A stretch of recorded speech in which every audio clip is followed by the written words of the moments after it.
Bonjour à tous les décideurs. Bienvenue sur cette présentation où je vais vous expliquer assez brièvement le modèle économique de Comwatt.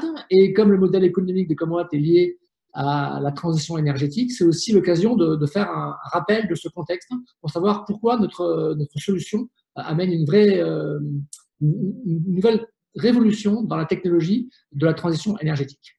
Alors, donc je me présente, donc je suis Grégory Lamotte, je suis le président et fondateur de Comwatt. Et dans un premier temps, je vais vous parler du contexte global de la transition énergétique. Ensuite, je vais vous parler effectivement de Comwatt, quelle est notre spécificité. Et enfin, en troisième partie, je vous dirai pourquoi on a besoin de vous, pourquoi on a besoin d'avancer rapidement sur ce chemin de la transition. Alors, premier point, sur le contexte économique de la transition, il y a trop d'informations qui circulent, c'est-à-dire qu'on entend beaucoup de choses au niveau de l'énergie. On a du mal de se faire une opinion claire et objective parce qu'on entend beaucoup de sons de cloche. Il y a les pros, les anti, et c'est une vraie cacophonie. Et c'est vraiment très difficile pour un citoyen dont ce n'est pas le métier, l'énergie, de se faire une opinion claire et précise. Alors, mon objectif, c'est pas de vous faire un grand cours d'école ou de professeur sur l'énergie, c'est de vous rappeler quelques éléments essentiels. Et une fois que je vous aurai expliqué les éléments essentiels de la transition énergétique et de là d'où on vient et là où on va, vous verrez que l'innovation Comwatt, elle est toute naturelle et elle est beaucoup plus facile à comprendre. Alors, ce qu'il faut voir, c'est que pendant très longtemps, l'énergie la moins chère, effectivement, elle devait être produite de manière centralisée. Alors, j'ai utilisé un petit cube pour expliquer un petit peu, pour dire, voilà, c'est de manière centralisée. En France, c'est surtout du nucléaire, mais bon, dans pas mal d'autres pays, c'est le charbon, le gaz, etc. Donc, on produit de manière centralisée. Ensuite, à ce prix d'énergie centralisée, on utilise un coût qui est assez important, c'est le coût du transport. Donc, effectivement, aujourd'hui, dans votre facture, 50% de facture hors taxe, c'est la production d'énergie, et 50% c'est le transport. Et donc, c'est quelque chose qui est assez important. Et quand on voit, par exemple, un projet en autoconsommation, eh ben, aujourd'hui, l'autoconsommation coûte moins cher que les énergies centralisées. Et en plus, elle évite les frais de transport. C'est-à-dire que même si j'enlevais le coût de production centralisée, aujourd'hui, produire de l'énergie chez soi en autoconsommation, c'est moins cher que le prix de transport.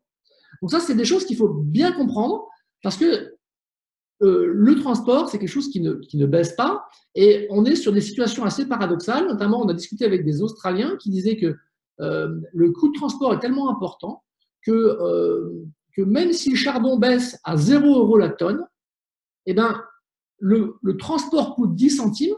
Donc, c'est-à-dire que même si on se baisse et qu'on met du charbon dans un camion, il y aura toujours un prix. Et donc, à la fin, on vendra 12-13 centimes le kilowattheure. Parce que le transport coûte 10. Alors que quand on produit sur place, en Australie, ça coûte 7 centimes. Donc, effectivement, produire de manière décentralisée, en autoconsommation, évite ces coûts de transport. Ensuite, deuxième point qu'il faut vraiment comprendre au niveau de la transition énergétique, qui est aussi une idée que les personnes ont du mal à avoir en tête, c'est que le prix du solaire, a été divisé par 10 en 10 ans. C'est-à-dire que c'était l'énergie la plus chère, parce que le solaire, c'était une technologie qui vient de la technologie spatiale, donc utilisée dans les satellites, et maintenant, elle est utilisée un peu partout. Donc, le prix a beaucoup baissé. Donc, c'est passé de la plus chère à la moins chère. Et donc, maintenant, ça a inversé tous les repères. C'est-à-dire que, sans vous donner 1000 chiffres, je vais vous donner juste 2 chiffres. Actuellement, la centrale nucléaire EPR que la France va construire pour les Anglais sont engagés à acheter pendant 35 ans, quand la centrale sera faite, c'est-à-dire dans 7-8 ans, dans 10 ans en fait, parce qu'il y a toujours un peu de retard. Donc dans 10 ans, les Anglais vont acheter à 110 € le mégawattheure pendant 35 ans. Et aujourd'hui, pas dans 10 ans, mais cette année, en 2018, quand on installe un projet solaire, on enlève les subventions, on enlève tout, on arrive autour de 50 € le mégawattheure. C'est-à-dire qu'aujourd'hui, en France, en 2018, on est à 50 € le mégawattheure, alors que le nucléaire nouvelle génération est à 110 € le mégawattheure. Donc, c'est vraiment une différence qui est importante. Et en plus, sur le nucléaire, on a souvent une courbe d'apprentissage négative, c'est-à-dire que chaque nouvelle génération coûte de plus en plus cher. Dans le photovoltaïque, on a une courbe d'apprentissage positive, parce qu'effectivement, chaque nouvelle génération de panneaux coûte de moins en moins cher. c'est ce qu'on appelle la loi de Svensson. C'est la même loi que vous avez en informatique qui s'appelle la loi de Moore. Nous, on a la loi en solaire qui s'appelle la loi de Svensson, qui fait que mathématiquement, dès qu'on augmente les moyens de production, les productions solaires vont plus vite et permettent effectivement de pouvoir fabriquer des produits moins chers et qui ont de meilleures performances. Donc, c'est comme ça que les panneaux solaires sont peu chers aujourd'hui. C'est l'énergie la moins chère du monde. Et dans le futur, ça va encore baisser. Donc, on est sur un tendanciel extrêmement puissant, extrêmement fort, et c'est en train de tout changer. Donc, et là, je ne vous ai pas encore parlé d'écologie. Effectivement, aujourd'hui, il n'y a plus aucun écolo au monde qui condamne le solaire, ni critique le recyclage des panneaux solaires, parce que c'est parfaitement recyclable. Donc, aujourd'hui, c'est quelque chose qui est…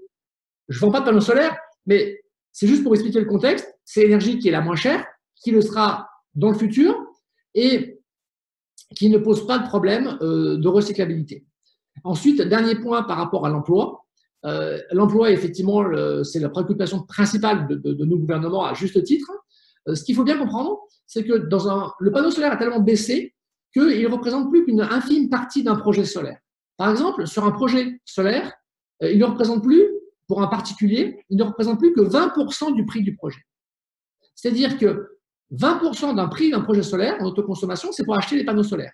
Donc même si dans le pire des cas, ils viennent de Chine, eh ben, il y a encore 80% de la valeur créée par ce projet qui vient d'Europe. Parce qu'effectivement, le câble électrique, l'armoire électrique vient d'Europe, l'onduleur vient d'Europe, la main-d'œuvre vient de chez vous. On ne va pas faire venir, voilà, aujourd'hui, pour une installation photovoltaïque, chez un particulier, c'est un artisan, c'est un couvreur, c'est un électricien, c'est un bureau d'études, c'est un commerçant qui habite près de chez vous. Donc, du coup, la création de valeur est très importante au niveau local. C'est ce qu'on dit, c'est que l'argent reste à la maison. Un peu comme dans le crowdfunding où, effectivement, les WeSeeders mettent leur argent dans quelque chose qui a du sens, qui disent, tiens, je préfère voir mon argent dans une start-up qui fait des choses qui m'intéressent plutôt que de le mettre dans une bourse à New York où je ne sais pas trop où ça va aller.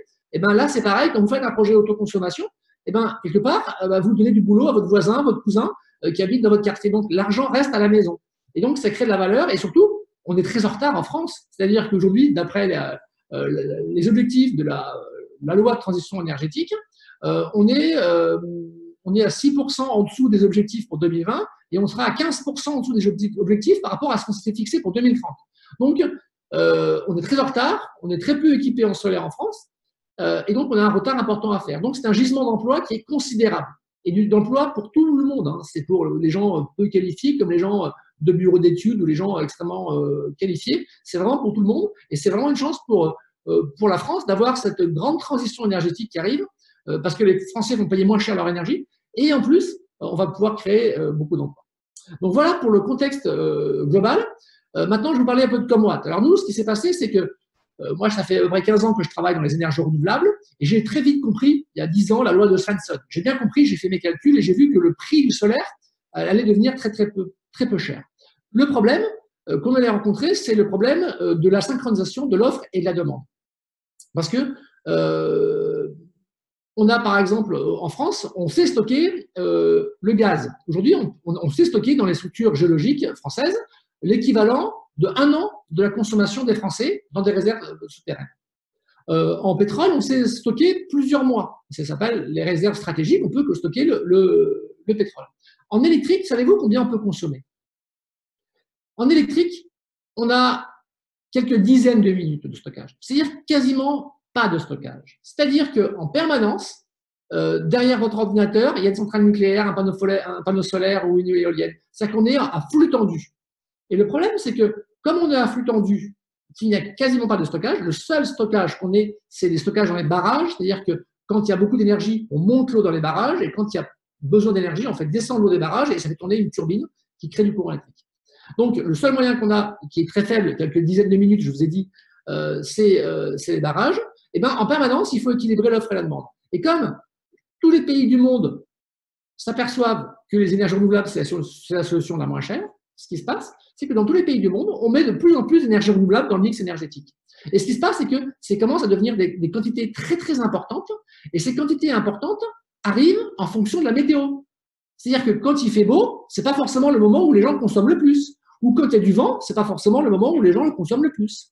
Donc, il existe une désynchronisation entre le fait qu'on arrive avec beaucoup d'énergie renouvelable dans un pays et le moment où les gens consomment. Donc, et comme il n'y a pas de stockage, ça crée des problèmes. C'est pour ça que les acteurs historiques râlent en disant oui, mais vous êtes gentils, avec l'énergie renouvelable, vous allez créer des bazars dans les réseaux. En fait, c'est à partir de ça qu'on s'est dit, bah tiens, il faut qu'on trouve une solution. Alors la solution la plus simple, c'est ça, c'est la batterie. On se dirait, bah voilà, bah, c'est super simple. Il suffit de prendre une batterie, et puis on produit de l'énergie solaire, et le surplus, on le met dans la batterie. Et oui, mais le problème, c'est que quand on achète l'énergie au réseau nucléaire, on paye ça. Quand on produit du solaire, on paye ça. Et quand on rajoute une batterie, on paye ça. C'est-à-dire qu'aujourd'hui, en gros, quand on prend des panneaux solaires et qu'on produit en autoconsommation, on va produire en gros à 10 centimes par kilowattheure. Mais stocker 1 kilowattheure coûte 20 centimes. C'est-à-dire 10 à produire, 20 à stocker, c'est-à-dire que ça vous revient à 30 centimes. Alors que l'acheter à EDF vous coûte que 15 centimes. Donc aujourd'hui, mettre des panneaux solaires et une batterie, c'est faisable, c'est techniquement faisable, ça marche bien, mais ce n'est pas du tout rentable. Vous doublez votre facture. Donc l'idée de ComWatt, c'est de dire, eh ben, on va produire et on va consommer au moment où on produit, de manière à payer moins cher que si vous étiez au réseau. Donc voilà le principe de ComWatt. Donc le ComWatt, nous, ce qu'on fait, c'est qu'on va, notre technologie, notre cœur de métier, qu'on applique actuellement à l'autoconsommation, mais qui demain nous permettra d'attaquer d'autres secteurs d'activité, que je vous détaillerai après dans notre business plan. Notre cœur de métier, c'est le déplacement des consommations. C'est-à-dire que comme la batterie coûte trop cher, mais qu'il faut quand même synchroniser l'offre et la demande, ce qu'on fait, c'est qu'on va choisir ce qu'il est possible de déplacer chez vous, dans votre maison, sans impacter votre niveau de confort. Alors, pour faire ça, je vais utiliser un peu la méthode Montessori, que vous connaissez peut-être, en l'appliquant pour vos enfants. Donc, ici, là, on a vous voyez ici, là, les cubes couleur beige, c'est le soleil, donc la production solaire. Par exemple, ben voilà, le matin, le soleil se lève, en midi, une pointe, et le soir, le soleil se couche. Donc, en temps normal, les gens, ce que vous faites, c'est que vous avez votre chauffage, votre cumulus qui tourne le matin et le soir. Donc, il existe une synchronisation assez faible voilà, entre la production et la consommation. Et donc, si vous mettez des panneaux solaires chez vous, vous allez produire comme ça et vous allez consommer comme ça. Donc, vous n'avez en fait, il y a un recouvrement, mais vous allez baisser votre facture de 20%. Donc, vous allez vous dire, investir de l'argent dans les panneaux solaires, une installation, etc., pour au final baisser que de 20% votre facture, c'est pas très vendeur et surtout, vous allez avoir un retour sur investissement qui est très, très long, qui est de l'ordre de 20 ans. Alors que comme moi, ce qu'on va faire, c'est qu'on va venir déplacer les consommations. C'est-à-dire, comme je le fais avec les petits cubes, on va chercher avec nos algorithmes à trouver l'endroit optimal pour que la consommation puisse se synchroniser avec la production. Et comme ça, en déplaçant ces consommations, sans impacter votre niveau de confort, on va pouvoir réduire votre facture de 70%. Et là, du coup, avec 70% de réduction de la facture, c'est carrément rentable. C'est-à-dire qu'on a des retours sur investissement qui sont, dans le meilleur des cas, de 6 ans, mais ça va de 6 à 11 ans, pour du matériel solaire qui est garanti 25 ans. Donc, effectivement, avec la technologie ComWatt qu'on a développée, on permet de rendre le solaire rentable. C'est un petit peu comme si on avait une technologie, le solaire, qui est très bonne, très écolo, très peu cher, mais qu'on ne pouvait pas l'utiliser. Et ComWatt rend cette énergie abordable de manière à ce que les projets puissent le faire. Parce que c'est bien beau d'avoir une technologie, si on ne sait pas l'utiliser ou si elle n'est pas rentable, personne n'utilisera. Donc voilà un petit peu le métier de ComWatt. Alors nous, on ne va pas déplacer tous vos appareils, on déplace certains appareils. On déplace les appareils qui sont les plus énergivores. Par exemple, on ne va pas déplacer une lampe LED, on va déplacer un cumulus, par exemple. Un cumulus qui représente une grande partie, souvent dans un foyer, ça représente 30 à 40% de votre consommation, c'est un cumulus. Donc le cumulus, c'est un bel exemple. Il y a 15 millions de cumulus en France. Et un cumulus, c'est 12 kWh de stockage. C'est-à-dire que vous, ce que vous voulez, c'est de l'eau chaude. Et que, par exemple, pour une famille de 4 personnes, il faut que le cumulus fonctionne pendant 4 heures pour générer suffisamment d'énergie, pour pouvoir faire suffisamment d'eau pour fournir l'eau chaude d'une famille de 4 personnes. Donc, nous, on sait que le cumulus doit tourner pendant 4 heures les 24 heures. Donc, mais ces 4 heures, bah, on peut les choisir. On peut dire que c'est 4 heures au moment à l'heure de midi. On peut choisir aussi c'est 4 fois 1 heure ou 8 fois une demi-heure. On peut morceler cette consommation d'énergie en différents moments pour pouvoir faire consommer le cumulus au moment où le panneau solaire tourne. Par exemple, pour reprendre ici, là, vous êtes là sur votre maison, bah là, on le met naturellement ici, mais si par exemple, vous décidez d'allumer un appareil ou de recharger votre voiture électrique, hop, c'est-à-dire on va déplacer un peu, on va dire, bah voilà, bah pendant qu'on fait la voiture électrique, on va pas faire marcher le cumulus, le chauffage, et hop, on le fera plus tard. Donc l'idée, c'est de dire, c'est qu'en fonction de l'actualité, on va éteindre ou allumer certains appareils de manière à pouvoir les faire consommer au bon moment. Et le principe de Comwatt, c'est de faire consommer les appareils au bon moment pour que vous puissiez profiter de votre énergie renouvelable sans impacter votre confort. Parce que par exemple, une journée où il pleut, on va attendre un petit peu, on va voir qu'il n'y a pas de soleil. Finalement, si on sait par exemple que les enfants rentrent de l'école et qu'ils prennent leur douche vers 18h en rentrant de l'école, on sait qu'il faut que le cumulus soit prêt pour 18h. Donc ce qui se passe, c'est qu'à 14h, même s'il pleut, le cumulus va attendre. Et à 14h, il dit, bon, là, je ne peux pas attendre plus longtemps le soleil parce qu'il ne vient pas. Et donc, ce que je vais faire, c'est qu'il se lance à 14h pour avoir fait au moins 4 heures de chauffe jusqu'à 18h. Donc, dans tous les cas, les consommateurs n'ont pas de changement de leur niveau de confort et vont pouvoir profiter de l'énergie renouvelable le plus possible. Mais effectivement, les jours où il pleut, bah là, on utilise le réseau. L'image qu'on utilise, c'est un petit peu comme un voilier. Un voilier, bah, quand il y a les bonnes conditions, on utilise le vent. Et puis, quand il n'y a pas de vent, ou qu'il veut entre port, on utilise le moteur. Donc, nous, c'est pareil. Donc, pour un voilier, c'est le vent. Pour nous, c'est le solaire. Et puis, le moteur d'un voilier, nous, c'est le réseau. Donc, effectivement, le réseau est utilisé un peu pour faire fonctionner la maison au moment où il n'y a pas d'énergie solaire disponible. Donc, voilà pour les principes génériques. Donc, nous, les appareils qu'on déplace, c'est principalement le chauffage, avec un système de gestion de la climatisation également, le cumulus, le lave-vaisselle, le lave-linge, et certains appareils qui sont la piscine et tout un tas d'appareils de consommation d'été, parce qu'effectivement, c'est plus facile pour nous de déplacer ces consommations. Quand il y a une grosse consommation d'été, ce sont des sites sur lesquels on peut faire de plus grandes performances que quand il n'y a pas de consommation d'été. Voilà. Voilà pour la présentation de Comwatt. Donc là, notre box, rapidement, voilà, donc c'est une box qui est de taille assez compacte, qui se branche avec un RJ45 sur une prise filaire. Donc même les gens qui sont allergiques au Wi-Fi peuvent la faire fonctionner en filaire, mais sinon vous pouvez la mettre où vous voulez, la mettre en Wi-Fi, on peut l'activer le Wi-Fi. Et puis après, on déplace les consommations avec des prises intelligentes, que vous voyez là.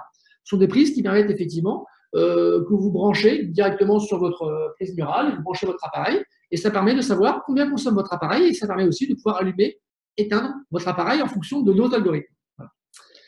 Voilà pour le principe de Comwatt. Alors, donc on a parlé pour l'instant beaucoup d'autoconsommation, mais on commence à avoir d'autres applications que l'autoconsommation, parce que notre savoir-faire est de déplacer les consommations.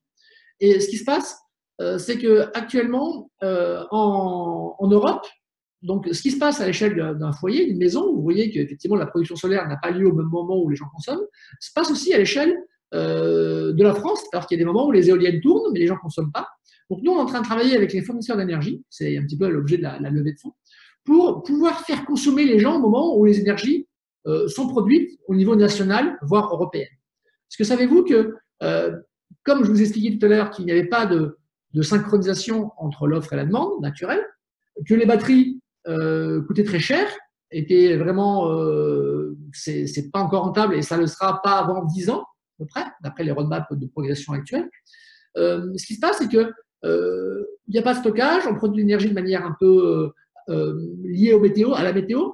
Donc, ce qui se passe, c'est que le prix fluctue énormément. C'est-à-dire que vous avez des journées où l'énergie, par exemple, une journée, il se peut que le matin, il n'y a pas de vent, pas de soleil et la consommation est importante, l'énergie peut être très chère. Et à midi, si les éoliennes tournent, le panneau solaire produise, on peut avoir une grosse production d'énergie et une consommation qui n'a pas beaucoup augmenté. Et on se retrouve avec parfois les prix qui s'effondrent, des prix qui sont régulièrement à zéro, et des fois, parfois même en Europe, on a des prix négatifs. C'est-à-dire que, je ne sais pas si vous vous rendez compte, c'est un bien de consommation, l'électricité, qui parfois, sur les marchés, est échangé à un prix négatif. Ça veut dire quoi un prix négatif? Ça veut dire qu'il y a trop de production par rapport à la consommation. Parce que l'énergie électrique, c'est quelque chose qu'on ne peut pas détruire. Et quand on la produit et qu'elle est dans les réseaux et que les gens ne la consomment pas, ça crée des problèmes, ça fait des surchauffes, ça crée des problèmes au niveau des transformateurs. Donc les pays essayent de les évacuer dans les pays limitrophes, mais il y a une limite, les connexions sont limitées. Donc du coup, ils bradent, et après, quand ils arrivent à zéro, ils mettent un prix négatif. Donc la technologie Comwatt, si Comwatt était déployée, comme on l'espère, dans les prochaines années à l'échelle de l'Europe, on pourrait utiliser cette technologie Comwatt pour faire consommer les Européens au moment où l'énergie est produite et on ne connaîtrait plus de prix négatif en Europe. Parce qu'effectivement, à chaque moment, on aurait une consommation qui serait adaptée à une production. Parce qu'aujourd'hui, physiquement, on ne va pas dire, notamment aux Allemands, qui sont les plus avancés au niveau de l'énergie renouvelable, on ne va pas dire aux Allemands, et les Allemands, s'il vous plaît, rentrez chez vous, utilisez votre cumulus, parce que là, il y a beaucoup d'énergie qui est produite. Donc, il faut que ça s'automatise et que ça s'intègre au marché. Donc, la France, on a une chance, parce qu'effectivement, on a un très bon réseau électrique, on a beaucoup de chauffage électrique, beaucoup de cumulus électriques, ce que n'ont pas les Allemands, ce que n'ont pas les Anglais. Donc, on a vraiment une chance, un marché national qui est vraiment très, très bon. Et on a surtout de bons câbles, de bons réseaux, parce qu'effectivement, on a, pendant longtemps, ça a fait rager beaucoup d'écolos qui disaient « Oh là, la France, tout électrique, c'est n'importe quoi ». Mais finalement, on se rend compte que, comme le futur, on sait qu'il sera électrique, la mobilité sera électrique, on est bien content d'avoir des gros câbles. Parce que, par exemple, on travaille aussi un tout petit peu en Italie. En Italie, tout est au gaz. C'est-à-dire que l'abonnement est de 3000 watts sur les compteurs des particuliers. C'est-à-dire que ils ont un micro-ondes, un lave-vaisselle, et après, ils ne peuvent plus mettre grand-chose. Parce qu'effectivement, tout ce qui est four, cuisson, chauffage, eau chaude, tout est au gaz. Donc, ils n'ont pas besoin d'une grosse consommation. Donc, les câbles en Italie sont tout petits. Donc, quand la mobilité arrive en Italie, c'est un problème parce que, il n'y a pas assez de puissance pour pouvoir recharger une voiture. Nous, en France, on a ces gros tuyaux, on a ces cumulus, on a tout ce qu'il faut pour pouvoir stocker l'énergie dans les usages et de pouvoir intégrer cette énergie renouvelable. Parce qu'effectivement, s'il n'y a pas de technologie comme Comwatt, on est limité dans un pays à 30% d'énergie renouvelable. Ce qui est le cas actuellement en Corse, dans les îles. Le gouvernement EDF bloque à 30%, dit non, mais on ne peut pas mettre plus de 30% d'énergie renouvelable en Corse parce que si on en mettait plus, il y aurait des blackouts en Corse et ça serait insupportable. Donc, avec Comwatt, on a fait des calculs avec le CNRS, on pourrait monter jusqu'à 90, voire 95% d'énergie renouvelable sans blackout. Parce qu'effectivement, tout le monde ne consommerait pas au même moment et on permettrait de pouvoir consommer au bon moment de manière à ce que les insulaires puissent effectivement consommer une énergie renouvelable. Parce qu'aujourd'hui, effectivement, dans les insulaires, malheureusement, ils sont surtout l'énergie est produite avec du fioul lourd, ce qui est vraiment pas très bon pour l'écologie. Donc voilà, je vais commencer à arriver à la fin de la présentation. Donc en conclusion, pourquoi on a besoin de vous? Donc nous, on s'est développé aujourd'hui depuis 5 ans. On a fait déjà appel à WICI en 2015. On a pu se déployer rapidement. On a 7000 sites équipés en France actuellement. On collecte à peu près 40 millions de données par jour, qui correspond à la consommation des appareils. Donc on arrive à bien comprendre la consommation d'énergie des appareils. On arrive à bien prévoir quand est-ce que les appareils vont consommer, bien prévoir quand est-ce que les panneaux solaires vont produire. On arrive à trouver des bons scénarios de manière à pouvoir faire synchroniser l'offre et la demande chez nos clients. Et donc, nous, maintenant, on est distribué actuellement via nos réseaux de distributeurs et c'est une distribution qui se passe très bien.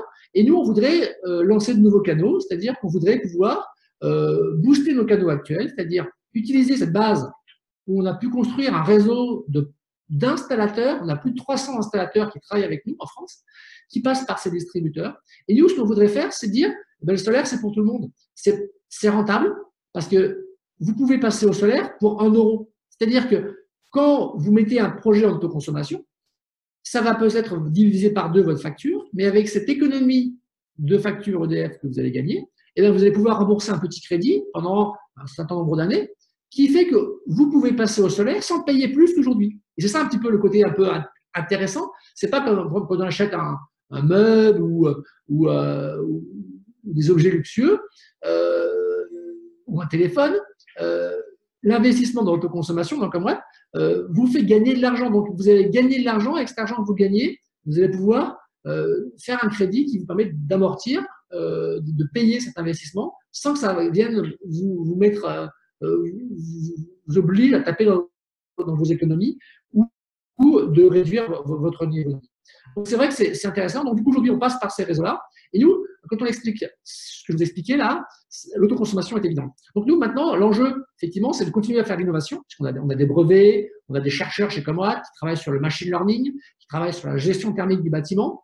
Mais notre ambition, c'est de continuer, bien sûr, à faire de la recherche pour être toujours plus simple, toujours plus facile à installer, toujours plus performant dans la capacité qu'on a à pouvoir faire baisser les factures d'énergie, mais aussi, c'est qu'on soit connu. C'est-à-dire qu'aujourd'hui, ça ne sert à rien d'avoir une super technologie qui est reconnue. On a eu 13 prix d'innovation si tous les Français ne sont pas au courant. Donc, effectivement, notre ambition, c'est de développer de nouveaux canaux pour pouvoir, avec des partenaires, nous on travaille aujourd'hui avec tout un tas de partenaires, des plateformes qui font de la grande distribution, qui permettent effectivement de sensibiliser le plus grand nombre de personnes, de manière à ce que ces personnes comprennent les intérêts qu'elles auraient à passer à l'autoconsommation, de manière à ce qu'ensuite, on puisse les mettre en relation avec nos installateurs et nos distributeurs, qui eux sont des professionnels de l'installation et qui garantissent un niveau de qualité. C'est-à-dire que nous, notre ambition, c'est d'expliquer aux gens les gros intérêts qu'ils ont à autoconsommer. Ensuite, on les présente à nos installateurs qui utilisent du matériel qui a été labellisé et validé par nos distributeurs. Donc, il y a un niveau de confiance qui est important parce que nous, on vérifie que l'installateur fonctionne bien. S'il ne fonctionne pas bien, on le sort dans notre réseau. Et nos distributeurs, nos clients, valident que le matériel est de bonne qualité, notamment les panneaux solaires, les onduleurs, de manière à ce que les personnes qui s'adressent à Comwat puissent, en toute confiance, suivre le processus et dire, voilà, moi je passe par Comwat, comme ça je suis tranquille, je suis bien bordé, j'ai du bon matériel, j'ai une bonne technologie et j'ai surtout un artisan de confiance. Donc c'est un petit peu notre projet. Ça ne va pas se faire en 5 minutes. On a un plan d'action qui est assez ambitieux. Mais notre objectif, c'est de conquérir ce marché qui est gigantesque. Parce qu'aujourd'hui, on est en PPE, donc en programmation pluriannuelle de l'énergie. C'est-à-dire que le gouvernement est en train d'établir la carte, le plan de bataille des 10 prochaines années en termes d'énergie. Et là, on est en train de savoir est-ce qu'il faut mettre l'argent dans le nucléaire, est-ce qu'il faut mettre l'argent dans les éoliennes, dans les panneaux solaires, dans l'autoconsommation. Et là, le ministère de l'Énergie a fait une étude et a calculé, a fait une projection sur ce que serait l'autoconsommation dans 15 ans. Et ils arrivent aujourd'hui, on en est à 15 000, entre 15 et 20 000 projets en autoconsommation en France. Et le gouvernement prévoit qu'il y en ait 4 millions, j'ai bien dit 4 millions dans 15 ans. C'est-à-dire que c'est un marché qui va grandir de manière hyperbolique, c'est-à-dire que le marché va quasiment doubler tous les ans. Donc nous, comme moi, qui sommes aujourd'hui numéro 1 de ce marché, en pole position, sur un marché qui est ridicule, hein, 15 000, 20 000, si, grâce à vous, grâce à votre confiance, grâce à la technologie qu'on est en train d'implémenter, on est capable de pouvoir rester numéro 1, on est promis un avenir radieux. Et c'est pour ça que on a beaucoup investi depuis 2 ans. Depuis 2 ans, on a investi plus de 2 millions d'euros rien que sur la capacité que nos technologies puissent être scalables, c'est-à-dire passer à l'échelle. Parce que nous, ce qu'on veut, c'est pas être un champion régional, un champion d'une ville, on veut être un champion européen. Donc, pour pouvoir jouer dans la cour des grands, au moment où le marché va exploser, il fallait qu'on investisse lourdement sur nos infrastructures informatiques. Et donc, on a lourdement investi, de manière, aujourd'hui, on a 7 000 clients, mais l'infrastructure est capable de gérer jusqu'à 1 million de clients dès cette année. Donc, nous avons fait les investissements, on est prêt, on est sur la ligne de départ, il ne manque plus que de donner le coup de pistolet du départ, et c'est vous qui allez le donner, grâce à votre confiance, vous allez appuyer sur la détente qui permettra effectivement à Comwat de se propulser sur ce marché de la transition énergétique et pouvoir être leader de cette autoconsommation. Donc voilà, j'en ai terminé pour l'explication. Désolé, je suis un peu bavard. Je pourrais en parler pendant plusieurs jours, donc je vais m'arrêter là et je vais passer maintenant aux questions. Bonjour, votre prévisionnel de 6 à 11 ans intègre-t-il le coût de votre solution? Si tel est le cas, sur quelle surface de panneaux solaires repose votre prévisionnel? Merci par avance. Donc ça, c'est une question de Valérian. Alors, chaque maison est unique. C'est-à-dire que chaque maison vous avez tous des logements de taille différentes, avec des expositions différentes. Parfois, il y en a qui sont au nord, d'autres au sud. Vous avez des habitudes différentes. Donc, on a besoin, contrairement à un téléphone, tout le monde a 2 oreilles, 2 yeux, donc on a à peu près tous le même téléphone. même s'il y a plein de marques qui existent, on a tous, enfin, quand on design un téléphone, c'est assez facile d'avoir un téléphone pour tout le monde.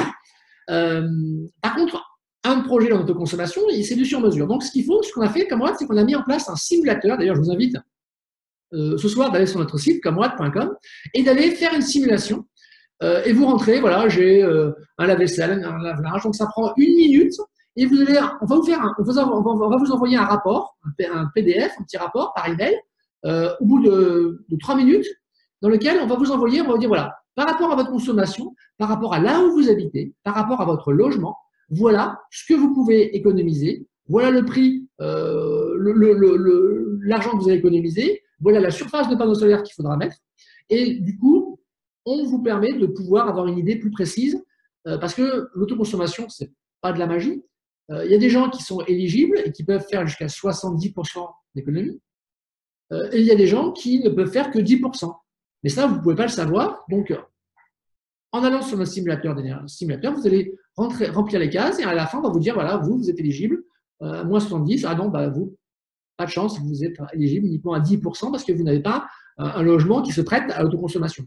En moyenne, sur les 7000 clients qu'on a, on arrive en moyenne à pouvoir être à 50% en autoproduction. Donc, c'est plutôt un chiffre que nous constatons actuellement. Alors, une deuxième question qui me demandait, c'est comment avez-vous protégé vos innovations? Continuez-vous à publier des brevets? Alors, nous, on a déposé des brevets, plusieurs brevets. Alors, c'est un peu la jungle dans le monde des énergies renouvelables et des smart meters. Les Chinois déposent beaucoup de brevets. Donc, on a fait un gros travail d'enquête pour savoir quels étaient les domaines qui étaient couverts, ceux qui n'étaient pas. On a même fait appel à une expertise, on a fait appel à un cabinet spécialisé dans la stratégie de brevet qui a enquêté sur effectivement les trous dans la raquette qui existaient.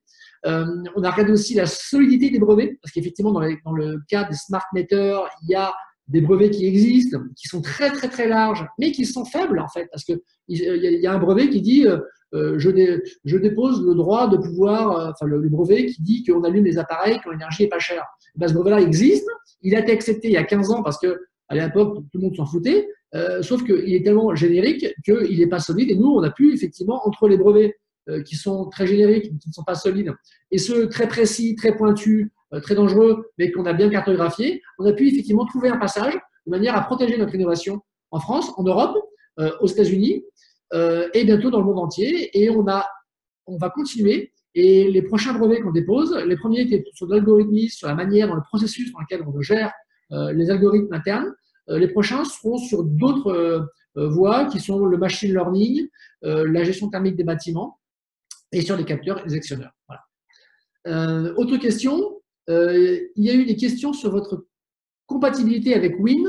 Pouvez-vous décrire comment combiner vos deux technologies, Comwatt plus Win? Alors, effectivement, Win, donc effectivement, c'est un thermostat connecté, comme il en existe de nombreux, comme Google a fait son Nest. Donc, en fait, un thermostat, comment ça fonctionne? Un thermostat, vous le paramétrez, vous dites, vous rentrez à la main, je veux 18 degrés, vous mettez un programme, vous dites 18 la nuit, 19 la journée, et lui, ce qu'il va faire, c'est qu'il va envoyer des instructions à votre chauffage pour dire allume-toi, éteins-toi, allume-toi, éteins-toi. Et ce thermostat intelligent, ce qu'il fait, c'est que si vous lui dites qu'il faut qu'il y ait 19 chez vous à 20h, eh ben, il va partir un peu plus tôt de manière à ce qu'il fasse vraiment la bonne température à 20h. C'est-à-dire qu'il apprend l'inertie thermique de votre maison pour savoir quand démarrer et quand éteindre, de manière à ce que quand vous dites je veux 19 à 20h, qu'il fasse vraiment 19 chez vous à 20h. Ça, c'est comment fonctionne un thermostat. Nous, comment marche Comwatt? Donc, nous, on est connecté avec ces thermostats-là, c'est-à-dire qu'on discute avec eux, soit au niveau de votre logement, soit via le cloud, via les API. À ce moment-là, on va discuter et on va dire, voilà, c'est comme si vous aviez chez vous un petit lutin qui, en fonction de la météo, de l'énergie disponible, allait changer les consignes du thermostat. C'est-à-dire que, par exemple, une après-midi, où vous, par défaut, le thermostat, vous n'êtes pas chez vous, eh ben, il est, par exemple, réglé à 18, eh ben, comme moi, c'est-à-dire, oh là là, c'est dommage, il y a du soleil, ça brille, c'est l'hiver, on va stocker un peu d'énergie thermique l'après-midi, c'est-à-dire qu'on va dire au thermostat, non, non, c'est pas 18 ta consigne, c'est 20. Donc lui, le thermostat va dire, oh là là, il faut que je fasse 20. Donc il va envoyer l'information au chauffage qui va tourner, qui va arriver à 20. Et donc l'après-midi, vous allez stocker cette chaleur dans les murs, dans le sol. Et le soir, quand vous rentrez chez vous, à 19h, il fait bon, parce que, et peut-être que votre chauffage va se couper, parce qu'effectivement, il aura fait l'effort durant l'après-midi avec l'énergie gratuite du soleil, et donc le soir, vous n'avez pas besoin de chauffer, et donc vous allez pouvoir ainsi tenir jusqu'au lendemain. Donc c'est pour ça que donc, le ComWatt est capable de gérer la température dans le logement à l'échelle d'une journée, à définir une stratégie, il y a du soleil, il n'y a pas de soleil, je chauffe, je ne chauffe pas, et votre thermostat, lui, c'est à la seconde, à la minute, il va regarder sa consigne par rapport à l'état de fonctionnement du chauffage. Et donc les deux sont complémentaires, et les deux vivent parfaitement ensemble, et on l'a prouvé depuis de nombreuses années où on pilote ces thermostats.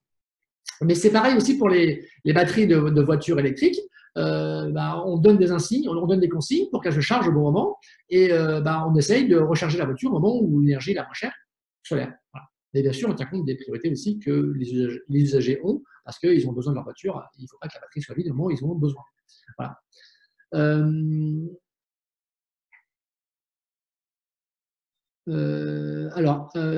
À quelle concurrence faites-vous face aujourd'hui en France? À quoi vous attendez-vous à l'international? Donc, c'est une question sur la concurrence. Aujourd'hui, on a plusieurs concurrents. C'est-à-dire qu'on quand on est parti il y a 5 ans, on n'avait aucun concurrent. D'ailleurs, tous les experts qu'on avait sondés, si on avait fait une étude de marché, disaient il n'y a pas de marché. Il n'y a pas de marché d'autoconsommation en France avant 2020. Donc, nous, on s'est lancé et on a fait un bon chiffre d'affaires dès la première année. Donc, du coup, ça donnait envie à tous nos concurrents de se lancer parce qu'on a démontré par les chiffres qu'il y avait vraiment un marché. Et donc, à ce moment-là, donc, on a aujourd'hui 2 concurrents. Je vais en citer qu'un, c'est MyLight. MyLight System, qui est basé à Lyon, qui a fait une bonne technologie, qui est concurrent de ComWatt, mais qui est parti avec 2 ans de retard. Donc, nous, on voit à peu près où on est MyLight. Aujourd'hui, nous, on pense qu'on a 2 ans d'avance sur eux parce qu'ils ont été méritants, ils ont fait un bon produit. Mais nous, on a profité du temps pour pouvoir être encore meilleurs. Parce que ce qu'il faut bien voir, c'est qu'aujourd'hui, avec nos 7000 clients, on a beaucoup de données. Et cette quantité de données, je vous dis 40 millions de données qu'on récupère par jour, on est capable de mettre à jour nos algorithmes en temps réel de manière à pouvoir être encore plus efficace. C'est-à-dire qu'aujourd'hui, avec la masse de données qu'on a, on est capable de faire des essais. C'est-à-dire qu'on fait des essais sur différents types d'algorithmes et on teste pendant 1 semaine, 2 semaines, après, hop, on met en production. Et cette masse de données permet effectivement de trouver des super algorithmes qui sont encore plus efficaces. C'est-à-dire que plus on a de clients, plus on peut travailler sur l'optimisation des algorithmes, et plus on est efficace, et donc plus on a de clients. Et c'est un cercle vertueux dans lequel on attire un grand nombre de clients parce que nos algorithmes sont extrêmement affûtés, et surtout, on a notre parc pour le tester et pour pouvoir les implémenter. Que même dans le pire des cas, si un hacker venait à récupérer notre brevet ou récupérer notre algo, ce qui n'est en théorie pas possible d'après les experts sécurité qu'on a mandatés pour travailler sur notre solution, ils n'ont pas de parc pour le tester, donc ils ne pourraient pas très rapidement, notre algorithme d'aujourd'hui n'a rien à voir avec ce qu'on avait il y a 1 an. C'est-à-dire qu'en permanence, on est en train d'évoluer de manière à profiter des big data qui s'amoncellent dans nos serveurs, de manière à pouvoir avoir des algorithmes de plus en plus performants. Voilà. Aujourd'hui, de nombreuses startups, donc une question de Valérien. Aujourd'hui, de nombreuses startups utilisent l'IA afin de rationaliser la consommation électrique. Envisagez-vous d'adopter de telles technologies via des partenaires afin de parfaire votre solution? Alors en fait, l'IA, nous, on a beaucoup hésité effectivement à l'internaliser ou à l'externaliser. Et on a décidé de recruter, de l'internaliser finalement. C'est-à-dire qu'il y a plus de 3 ans maintenant, on a recruté des docteurs en intelligence artificielle qui bossent dans nos équipes et qui sont, parce qu'on se rend compte que finalement, notre cœur de métier, c'est l'informatique. Notre cœur de métier, c'est pas de vendre des prises en plastique. Notre métier, c'est pas ça. Notre métier, c'est pas non plus de vendre du plastique, même s'il y a beaucoup de technologies à l'intérieur. Nous, notre conviction, c'est de vendre du software, parce qu'effectivement, le software nécessite beaucoup de temps, beaucoup d'expertise métier. Et on s'est rendu compte au début, on avait fait des tests avec des gens qui étaient des docteurs en intelligence artificielle, mais qui n'étaient pas dans les équipes. Et il y avait un gap important pour leur faire comprendre ce que c'est que notre métier. Et donc, on avait des frottements. Donc, maintenant qu'on a intégré le métier de data scientist et le métier de tout ce qui est machine learning et intelligence artificielle, on est vraiment beaucoup plus efficace parce qu'en fait, on a beau avoir la meilleure intelligence artificielle au monde, si elle n'est pas bien dressée, elle ne sert à rien. On peut avoir quelqu'un d'intelligent, très intelligent, mais s'il n'a rien appris, il ne fera rien. Il ne fera rien. Et pour lui apprendre, rien de tel que le marché. Que nos clients, que nos 7000 clients. Donc nous, nos docteurs qui sont bac plus 10, on les met des fois au téléphone pour essayer de comprendre, qui discutent avec les clients finaux, qui regardent, qui discutent avec les meilleurs clients, ceux qui font les meilleures économies, qui comprennent pourquoi ça marche aussi bien, qui comprennent aussi pourquoi des fois ça ne marche pas, et qui permettent effectivement de nourrir ces algorithmes avec ce savoir-faire métier, et de manière à ce que les algorithmes puissent être de plus en plus intelligents et que le machine learning puisse être de plus en plus capable de régler tous les problèmes, parce qu'effectivement, on a une grosse question, c'est un problème de diversité, c'est-à-dire que tous les jours sortent de nouveaux appareils, des nouvelles clim, des nouveaux lave-vaisselle, des nouveaux lave-linge, et donc il faut qu'on puisse s'adapter à tout ça. Et donc, nous, c'est grâce à notre technologie machine learning qu'on arrive à intégrer cette grande diversité. On est compatible avec plusieurs milliers d'objets, mais demain, on sera compatible avec 30 000, voire 40 000 objets. Les gens changent leur manière de fonctionner, tout change, et l'idée, c'est que ce machine learning permet effectivement de pouvoir avoir un produit qui soit capable de s'adapter à tous les cas de figure qu'on rencontre chez tous nos clients. Donc, question de est-ce que l'économie réalisée par Comwatt permet de compenser le coût du stockage pour faire face au pic de consommation du soir? Peut-on imaginer la solution Comwatt plus solution de stockage d'un point de vue économique? Alors oui, effectivement, j'ai parlé de la batterie qui était pour l'instant très chère, mais qui est très bien pour les voitures, pour l'instant. Mais la technologie Comwatt est compatible, bien sûr, avec les batteries. Parce qu'effectivement, le soir, pour allumer votre télévision ou votre éclairage LED, ce n'est pas avec l'eau chaude de votre cumulus que vous allez faire cette performance. Donc il faut, effectivement, donc pour l'instant, on préconise à nos clients d'utiliser le réseau, c'est moins cher. Mais dans le futur, les batteries vont baisser. Donc on estime qu'elles vont baisser entre 10 et 15% par an dans les 15 prochaines années, grâce effectivement au fabuleux marché des voitures électriques qui est en train de se développer. Donc du coup, au fur et à mesure que le prix de la batterie va baisser, et bien effectivement, les batteries vont pouvoir être intéressantes dans le logement. Donc on estime que dans 2-3 ans, ça va commencer à être intéressant. Et ce qui se passe, c'est que vont cohabiter dans les logements des batteries et une technologie Comwatt. Donc aujourd'hui, la technologie Comwatt, ça coûte vraiment pas très cher parce que c'est des objets connectés. Les objets connectés ont aussi un bel avenir, le prix va baisser énormément. Donc du coup, les deux vont cohabiter, mais il y aura toujours besoin des deux parce que par exemple, c'est complètement idiot de produire de l'énergie solaire, de stocker ensuite cette énergie dans une batterie. Au moment où on charge, il y a une perte au moment du chargement. Ensuite, on va décharger la batterie, encore une perte. On va user la batterie pour à la fin alimenter un cumulus ou un lave-vaisselle ou un lave-linge, alors qu'on pourrait directement connecter directement le solaire avec le lave-vaisselle, le lave-linge, avec la technologie Comwatt, de manière à pouvoir alimenter votre appareil en direct sans passer par la batterie. Donc, progressivement, avec le prix qui va baisser, il y aura les deux dans la méta, mais il y a un dicton dans la Silicon Valley qui dit que bits are always cheaper than atoms, c'est-à-dire que le bit informatique, le prix d'un calcul, sera toujours moins cher qu'un atome. C'est-à-dire qu'une batterie, il faut extraire du métal, il faut extraire des composants dans la croûte terrestre pour faire une batterie, ça pèse, ça s'use, etc.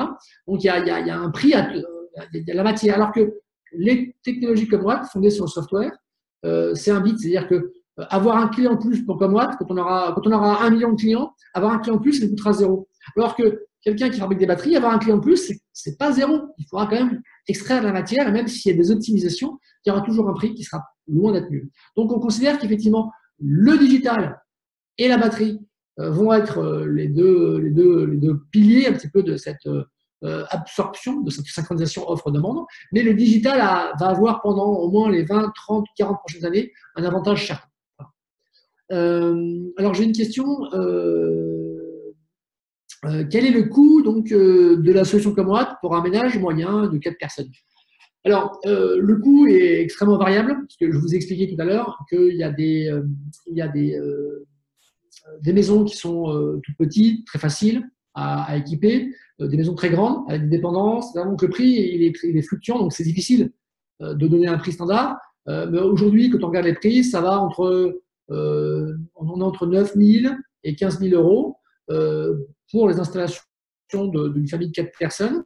Mais ça dépend aussi de la configuration de la maison, parce que si la maison a une toiture compliquée, ça va être un peu plus cher. S'il y a des étages, c'est plus cher. Si la maison est a beaucoup d'appareils, il va falloir équiper beaucoup d'appareils, donc c'est plus cher. Donc c'est pas facile de donner une fourchette, mais en gros c'est ça. Mais ce qu'il faut retenir, c'est que une grande maison compliquée va avoir des grosses factures, une petite maison plus simple va avoir des petites factures. Et donc effectivement, ce qu'il faut voir, c'est plutôt le retour sur investissement. Et aujourd'hui, on est toujours entre 7 et 10 ans. Et là, c'est plutôt précis comme réponse. Question donc, une autre question, quelle est votre vision pour Comwatt? Quelle sortie est envisageable pour nous, WeSeeder? Alors la sortie, nous aujourd'hui, on est, je vous l'ai expliqué, aujourd'hui en France, il y a entre 15 et 20 000 projets de consommation. Dans 15 ans, le ministère prévoit 4 millions, donc on va fortement se développer. Donc l'objectif de Comwatt, c'est d'être le numéro 1, de rester numéro 1 de ce marché. Ensuite, on a le soutien aussi de nos actionnaires. On a des actionnaires très puissants qui sont de Jean-Marc Boucher, qui était le fondateur de la Compagnie du Mans, qui nous a beaucoup aidés depuis le début du projet, qui nous suit et qui nous a déclaré qu'il voulait qu'il nous soutiendrait jusqu'à ce qu'on soit numéro 1 européen. Donc, il a des grosses ambitions pour Comwatt. Ensuite, on est aussi soutenu aussi par un fonds régional, donc le Soridec, qui aussi est ambitieux parce que sa mission, c'est mettre de l'argent dans des startups, qu'elles deviennent grandes assez rapidement. Et ensuite, on a aussi un fonds de business angel qui s'appelle Méliès, et on a aussi WeSeed qui nous a fait confiance. Et là, dans ce nouveau tour de table, il y a déjà aussi, je ne peux pas vous donner les noms parce que c'est confidentiel, mais il y a des acteurs emblématiques qui vont rentrer au capital de Comwatt. Donc toute cette équipe d'investisseurs sont en train de pousser Comwatt pour qu'on devienne le numéro 1 européen. Alors comment ça va se finir? Nous, on n'a pas d'idée de savoir comment la sortie des WeSeeder. Aujourd'hui, je ne peux pas vous dire on sera introduction en bourse, on sera racheté par un gros, on va racheter les actions de WeSeed. Je n'ai aucune idée. Parce qu'aujourd'hui, tout est possible. La seule préoccupation qu'a toute l'équipe de management qui est de Comwatt, c'est de dire prenons la place. Ce marché, c'est un nouveau produit, c'est un nouveau marché. Le marché est gigantesque. Prenons la place, déployons Comwatt. Et ensuite, on fera toutes les stratégies qui nous permettront d'être le plus gros, le plus vite possible. Et si ces stratégies, effectivement, c'est de faire rentrer au capital des gens qui vont dire oui, du coup, je veux bien rentrer, mais je veux un grand nombre d'actions, peut-être qu'on proposera à ce moment-là au WeSeed de sortir, si WeSeed est d'accord, mais au même titre que les actionnaires autres cœurs de Comwatt. Donc il y a un cycle, mais ça aujourd'hui, il n'y a pas de plan sur la comète. Nous, on va rester pragmatique. C'est-à-dire qu'en fonction des choix qu'on aura, on choisira effectivement toujours de la transition énergétique, c'est-à-dire quel sera le partenariat financier qui nous permettra d'aller encore plus vite. Donc ça, je ne peux pas vous répondre aujourd'hui, mais c'est l'esprit de Comwatt.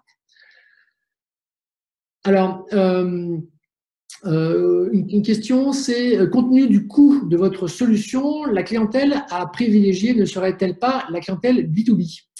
Alors effectivement, votre solution ne coûte pas si cher que ça, surtout qu'on est dans les objets connectés et on est en train de travailler sur pas mal d'optimisation de coûts, donc elle est pas très chère par rapport aux gains qu'on va pouvoir faire. C'est-à-dire qu'aujourd'hui, on a fait le coût de notre solution est largement rentabilisé quand on enlève le prix des panneaux, quand on enlève tout le reste, avec non seulement tout ce qu'on sait faire au niveau du particulier, mais ce qu'on sait faire également au niveau des réseaux. Parce que je ne vous ai pas expliqué que Comwatt faisait gagner jusqu'à 70% de la facture d'un particulier, mais on fait baisser aussi de 20 à 30% le prix des réseaux. Donc la technologie de Comwatt, on a fait calcul, je crois que c'est 1 an et demi, c'est-à-dire entre l'écart entre ce que ça coûte et la création de valeur. Donc, on a un retour sur investissement, rien que notre box, sans parler des panneaux, etc. Mais rien que notre box, on a un retour sur investissement très, très court parce qu'on a un très, très bon levier entre la richesse qu'on crée et le prix du produit. Donc, la clientèle B2B, aujourd'hui, on avait l'ambition de travailler autant dans le B2B que dans le B2C. Et ce qui s'est passé, c'est que on est beaucoup plus pertinent dans le B2C. Pourquoi? Parce que c'est très clair, c'est expliqué là. C'est qu'un particulier, il consomme le matin et le soir et il produit la journée. Donc, chez un particulier, si on met des panneaux solaires, euh, eh ben, il y a une couverture qui est très faible. Alors que dans un bâtiment tertiaire ou industriel, eh ben, naturellement, sans box, les gens arrivent le matin, ils consomment, voilà, bon, c'est un peu comme ça, bon, voilà. C'est-à-dire que naturellement, il y a une synchronisation offre et demande, parce que les gens arrivent au boulot à 9 heures, ils partent le soir à 18 heures, ce qui correspond à peu près au moment où on produit. Alors qu'un particulier, bah, il arrive, il part chez lui le matin au moment où le soleil brille, il rentre et le soleil se couche. Donc, il est un peu à l'opposé de phase du solaire. Donc, c'est là que la technologie comme est indispensable. Donc, effectivement, en termes de création de valeur, on crée beaucoup plus de valeur chez un particulier que dans le B2B, chez un bâtiment tertiaire. Ensuite, chez un particulier, je dirais, on impose notre système de communication. C'est-à-dire qu'on déploie notre box, on met des prises et on est capable de piloter les appareils.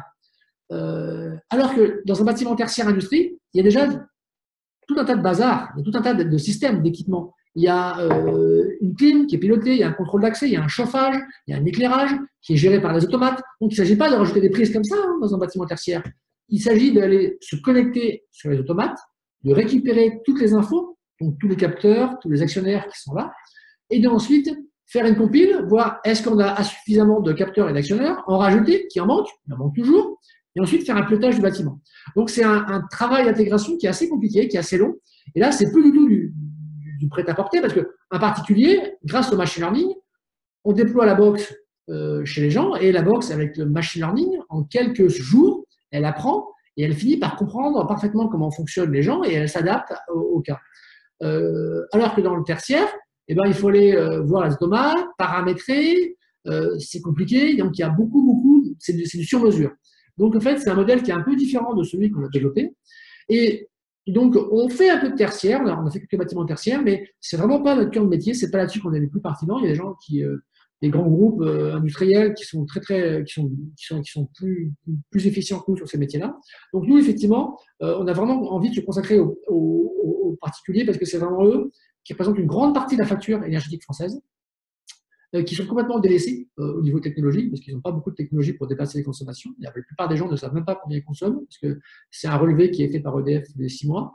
Donc, on pense qu'effectivement, le marché des résidentiels, et qui en plus, dans notre conviction, va représenter un marché gigantesque, parce qu'effectivement, demain, ce sera des millions de producteurs qui vont vendre à des millions de consommateurs.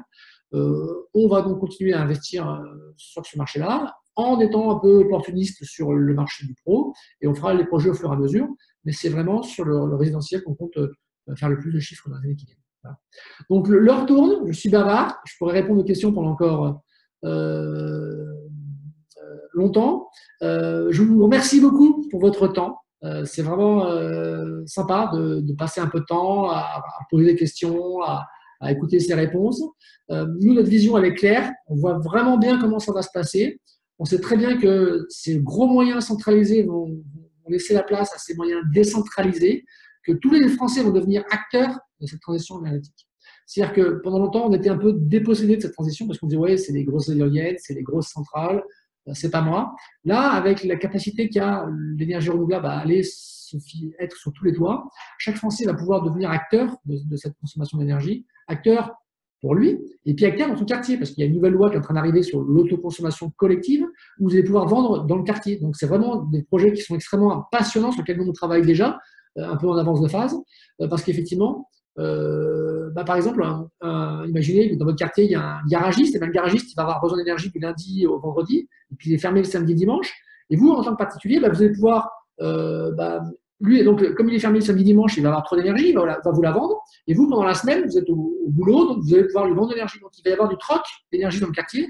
Et donc, ça va être extrêmement intéressant. Et ça va créer vraiment un point qui est extrêmement important pour moi, qui est pour moi le cœur de l'écologie.